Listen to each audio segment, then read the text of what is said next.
Ready. வணக்கம். நாங்கள் இப்போ வந்திருக்கிறது டிஸ்கவர் தமிழ் மாநிலேருந்து. நாங்கள் போன நிகழ்ச்சியில் நாங்கள் ஆப்பிரிக்கா காடுக்கு போனோம். ஸோ இந்த நிகழ்ச்சியில் நாங்கள் வந்திருக்கோம் அமேசான் காடு. டெல்ஸ்டான் அமேசான் காடு பற்றி உங்களுக்கு என்ன தெரியும்? எனக்கு ஒன்றும் தெரியல, நீங்கள் தான் சொல்லணும் மிஸ்டர் எரிக். எனக்கு ஒன்றும் தெரியாது. அமேசான் காடுகள் உலகிலேயே இதுதான் பெரிய காடு. இதுலேருந்து கொண்டு வரப்படுற இந்த தாவரத்தான் எர்வோமேட்டிக் பவர் தயாரிக்கப்படுது. ஸோ இதை பற்றி நான் சொல்லணுன்னா, ஒரு 4-5 வருஷத்துக்கு முதல்ல எனக்கு ஒரு முடியுமே இல்லாமல் இருந்துச்சு.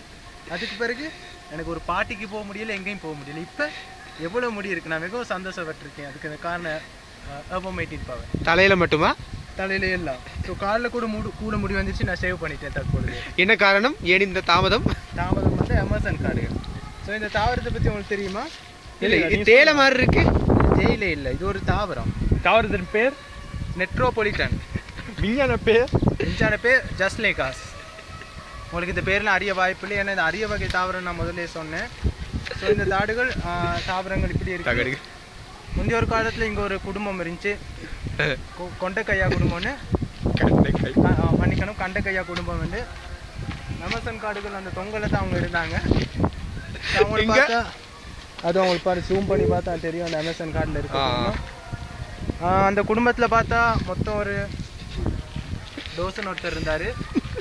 Helen, Joseph, Sujatha, Swarna, Suresh and லாஸ்ட்டாக ஸ்லோ. ஸோ பார்த்தா ஒரு சின்ன குடும்பம். இந்த குடும்பத்திலேயே மிகவும் கெட்டவர்னு பார்த்தா ரோஸ் தான்.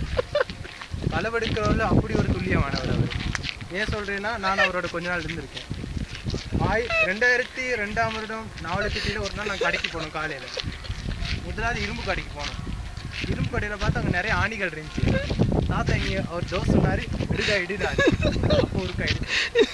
அதுக்கு பிறகு கிழங்கடைக்கு போனோம். அங்கே என்ன சொன்னார்னா, தக்காளி எடுத்து போட்டு பேக்கில் ஸோ அன்னையிலேருந்து தான் நாங்கள் திருட்ட பழகினேன். ஸோ அவர் இந்த மாதிரி வேலை செஞ்சுருக்காரு. இப்பொழுது உங்களுக்கு இடைவேறி அடுத்த நிமிஷம் சந்திப்போம்.